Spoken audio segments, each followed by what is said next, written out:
자, 이제 빈칸 노트 7주차 시작할 텐데요. 여러분들과 함께 또 기초를 탄탄히 한번 쌓아보시죠. 출발합니다. 1번입니다. 토지에서 발생하는 지대 수입을 100% 징수할 경우 토지세 수입만으로 재정을 충당할 수 있기 때문에 토지세 이외의 모든 조세를 철폐하자고 주장하신 학자 이름은요, 헨리 조지예요. 한 분 기억해달라고 말씀을 드렸어요. 여러분, 앞서 시장론에서 나온 18명, 18분 더하기 1명 해서 총 학자가 19명이 등장하는데요. 18분은요, 7분은 지대론에서 나왔고요. 4분은 도시공간 구조론에서 나왔고, 상업입지론에서 5분, 그리고 공업입지론에서 2분 나왔고요. 다 시장론에서 나온 학자분들이세요. 그리고 마지막 정책론에서 헨리 조지, 즉 토지 단일세론을 들고 나오신 헨리 조지 기억해 주시면 학계론에서 총 19분의 학자 다 기억하시게 되는 겁니다. 혹시 제가 앞서 말씀드렸던 18분이 기억이 안 나신다면 제가 드린 총 정리 페이지가 있으실 거예요. 그거 보시고 여러분들이 어떤 학자가 무슨 이론을 주장했는지 꼼꼼하게 잘 기억해 두세요. 작년 시험에도 시장론에서 굉장히 많은 문제가 나와서 여러분들에게 반드시 정리를 필요하다고 말씀을 드리는 겁니다. 자, 1번에 헨리 조지였습니다. 2번입니다. 국세, 보유과세, 누진세에 해당하는 조세는 무엇이다? 라는데요. 원래 여러분, 제가 늘 말씀드리다시피 보유과세는 두 가지가 있죠. 뭐가 있나요? 보유과세는요, 두 가지가 있죠. 종합 부동산세가 있고, 그리고 재산세가 있는데, 요거 두 가지가 다 어떤 과세라고요? 보유과세이지만, 나라에 내는 것과 내가 살고 있는 그 해당 부동산이 있는 곳에 내는 그거의 성격이 다르죠. 그래서 종부세는요, 국세에 해당하는 거고, 재산세는요, 지방세에 해당한다는 거. 그리고 우리 시험에 둘 다 자주 나왔다는 것도 같이 기억해 주세요. 그래서 2번 국세, 보유과세, 누진세에 해당하는 조세는 종부세예요, 재산세예요? 종합 부동산세이다 라고 기억해 두시면 될 것 같아요. 그래서 종합 부동산세는요, 국세이자 보유과세이자 누진세, 즉 많이 가지고 있을수록 세금이 많이 올라간다는 누진세의 성격을 가지고 있습니다. 그래서 종합 부동산세고요. 이제 3번 문제 이미 다 답을 적어드렸죠. 같은 보유과세지만 이제는 지방세로서의 성격을 가지고 있네요. 그래서 지방세이자 보유과세에 해당한 조세는요, 재산세가 되겠네요. 재산세랑 종합부동산세 성격 구분해 두셔야 됩니다. 국세는요, 종합부동산세요. 지방세는요, 재산세요. 그렇게 기억하시면 됩니다. 4번입니다. 지가 상승에 대한 기대 심리 속에 양도소득세의 중과로 인해 동결효과, 영어로 락인 이펙트라고 보통 얘기하죠. 제가 아까 써드렸고 말씀도 드렸던 동결효과, 얼어붙어 버린다는 얘기죠. 동결효과가 발생하면요, 지가는 어떻게 될까요? 지가는 상승하게 되는 거죠. 이유를 말씀드려보죠. 여러분, 양도소득세를 중과했어요. 즉, 여러분, 자본이득을 얻었는데 그 자본이득에 대한 소득세를 많이 내라고 해요. 그러면 집주인은 집을 팔겠어요? 안 팔겠어요? 집을 안 팔겠죠. 집을 안 팔다 보니 문제가 어떻게 돼요? 공급이 감소하는 현상이 벌어지게 되겠죠. 공급 감소가 되면요, 당연히 무엇과 연관이 되죠? 지가 상승과 연관이 되죠. 왜? 공급이 안 되니까 당연히 가격은요, 올라가게 되겠지. 그래서 여러분, 양도소득세를 중과해서 동결효과, 즉 거래시장이 얼어붙어 버리면, 거래시장이 얼어붙었다는 말은요, 공급이 안 된다는 얘기고 수요는 꾸준히 있으니까는 지가는 상승하게 되겠죠. 그래서 동결효과가 발생하면요, 가장 큰 포인트는요, 공급은 감소하고 지가는 상승한다는 거예요. 그래서 요거 두 개 잘 정리해 두세요. 자, 5번입니다. 5번은요, 여러분, 문제는 이거죠. 조세의 전가와 귀착에 대해서 물어보는 거죠. 그쵸? 그래서 정부가 임대인에게 조세를 던졌을 경우에 과연 이 조세를 책임지는 사람이 누군가, 이 조세를 내게 되는 사람이 누군가라는 건데요. 수요 곡선이 완전 비탄력적일 경우 조세를 부과하게 되면 누가 낸다? 자, 두 분이 있을 수 있겠죠? 임대인이 낼 수도 있고요. 임차인이 낼 수도 있어요. 자, 그러면 우리는 이걸 다른 말로 하면요.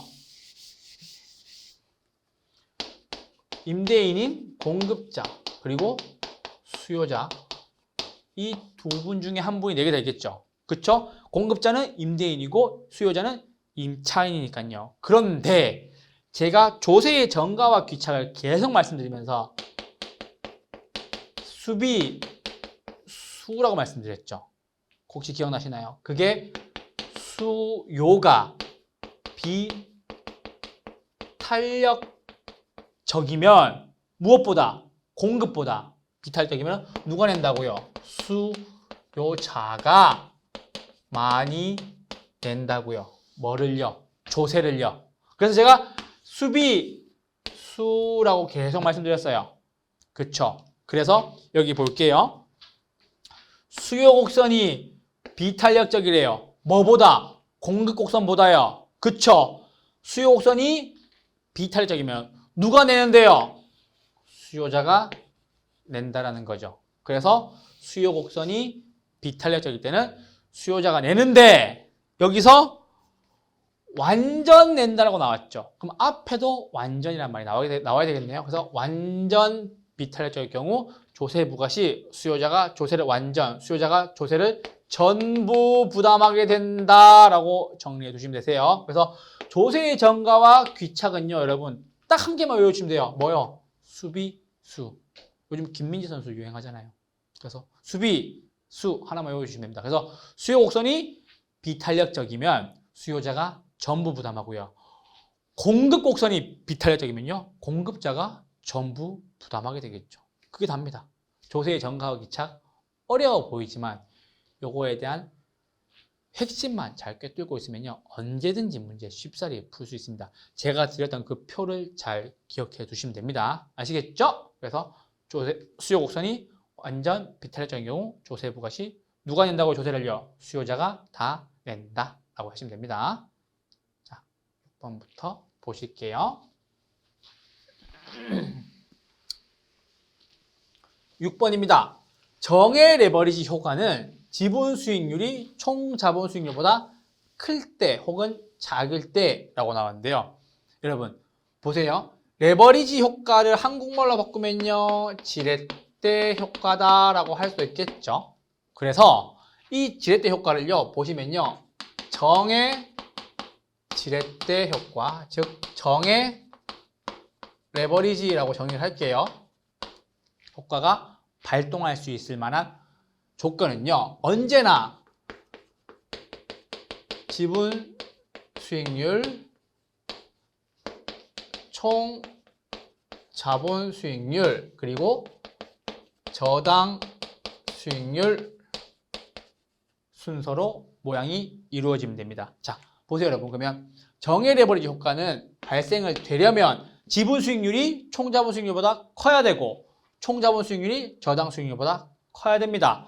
다른 말로 바꿔드리면요, 이 지분 수익률은요 뭐예요? 자기 자본 수익률이죠.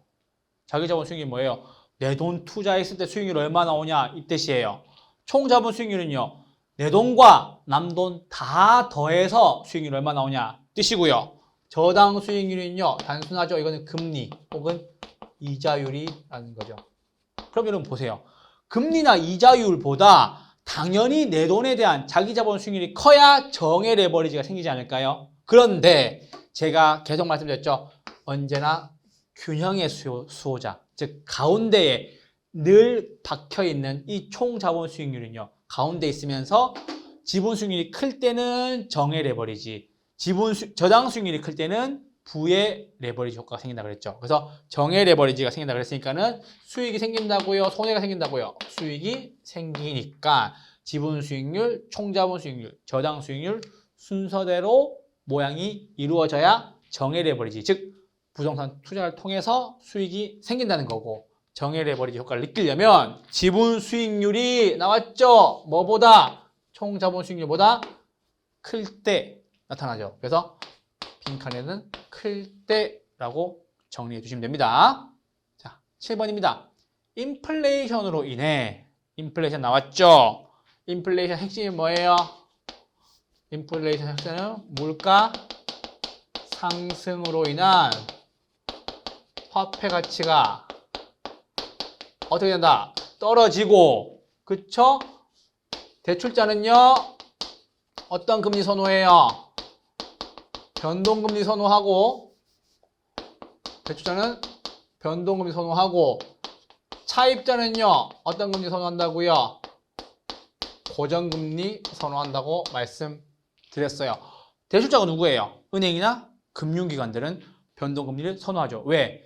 물가 상승으로 자꾸 화폐 가치가 떨어지니까 자기네들이 빌려준 거에 대한 돈의 가치도 떨어지고 있으니까는 그 가치를 보존하기 위해서 금리를 자꾸 올리는 거죠. 그래서 대출자, 즉 은행이나 금융기관은요, 변동금리 선호하고요. 차입자, 즉 개인들은요, 고정금리를 선호하죠. 그래서 인플레이션 위험과 관련해서 반드시 하나 정리해 두셔야 됩니다.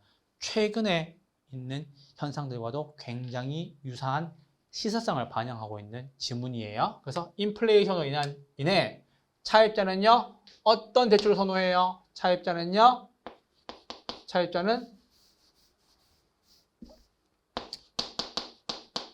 변동금리 대출을 선호하고요.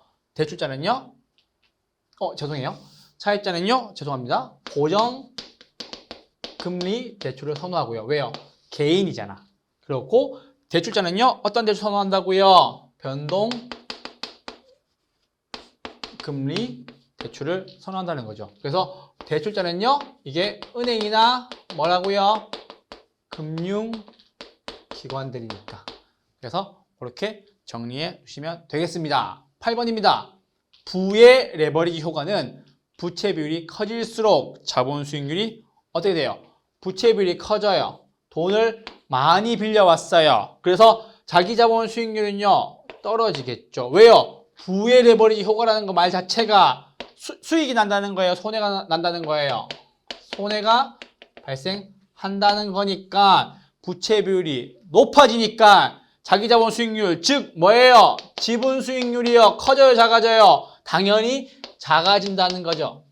지분 수익률이 자꾸 하락한다고 하시면 되겠네요. 하락한다, 떨어진다, 작아진다 라고 정리해 주시면 될 것 같아요. 그래서 부의 레버리지 효과는 부채 비율이 커진다. 그러면 지분 수익률, 내 돈을 투자한 만큼의 수익률은 어떻게 돼요? 작아진다 라고 정리해 주시면 됩니다. 자, 9번입니다. 부의 레버리지에서 정의 레버리지로 전환될 수 있는 방법은 딱 한 가지밖에 없어요, 여러분. 다른 어떤 이유가 와도 부의 레버리지랑 정의 레버리지를 바꿀 수 있는 건 하나밖에 없어요. 자, 보시죠. 정의 레버리지고요. 이게 부의 레버리지예요. 그러면 정의 레버리지는요, 지분 수익률이 크고 총자본 수익률이 그 다음에 와야 되고 저당 수익률이 와야 되고, 역시 똑같지만 모양이 반대죠. 자, 그런데 중요한 건 이 지분 수익률과 총자본 수익률, 저당 수익률에서 가장 중요한 것이 저당 수익률인데, 저당 수익률 다른 말로 하면은 금리나 혹은 우리가 이자율이라고도 하죠. 그래서 제가 아까 말씀드렸을 때 부의 레버리지에서 정의 레버리지로 바꿀 수 있는 만한 한 가지 방법은요, 딱 한 가지밖에 없죠. 이자율의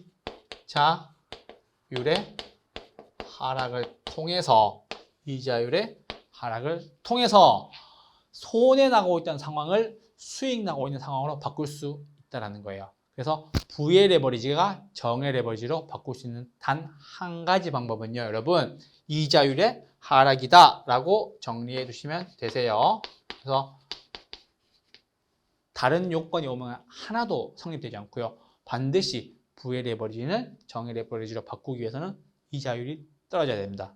그래서 이 저당 수익률이 떨어져야 된다는 말과 똑같죠. 왜요? 저당 수익률이 금리와 이자의 또 다른 말이니까요. 그래서 이자율 하락이다 라고 하시면 되고요.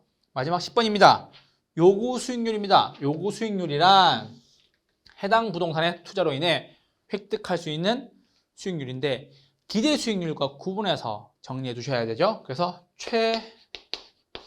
최소한의 수익률이고 요구 수익률을 다른 말로 하면요. 여러분 뭐라고 얘기하나요?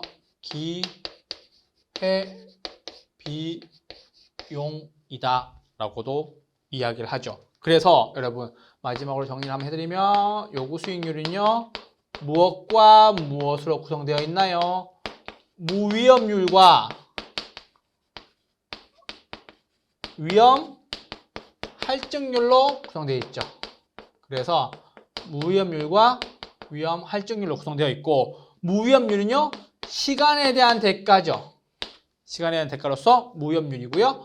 위험 할증률은요. 위험에 대한 대가로서의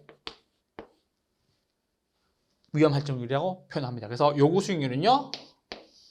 최소 수익률로서 기회비용이라고도 하고 시간에 대한 대가와 위험에 대한 대가의 합으로서 요구 수익률이 구성되어 있다라고 정리해 두시면 되겠습니다.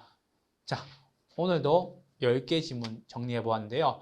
10개 지문이 여러분 항상 10개의 지문이 아니죠. 여러분들이 알고 있는 모든 내용들과 함께 정리해 두셨는데요. 이러한 지문 정리를 통해서 반드시 시험장에서 지문이 이게 이런 부분들에 대한 이야기였구나 하는 걸 깨달을 수 있으실 겁니다. 수고하셨고요. 다음 주에도 웃는 얼굴로 뵙겠습니다. 한 주 동안 잘 보내시고 다음 주에 뵙겠습니다. 감사합니다.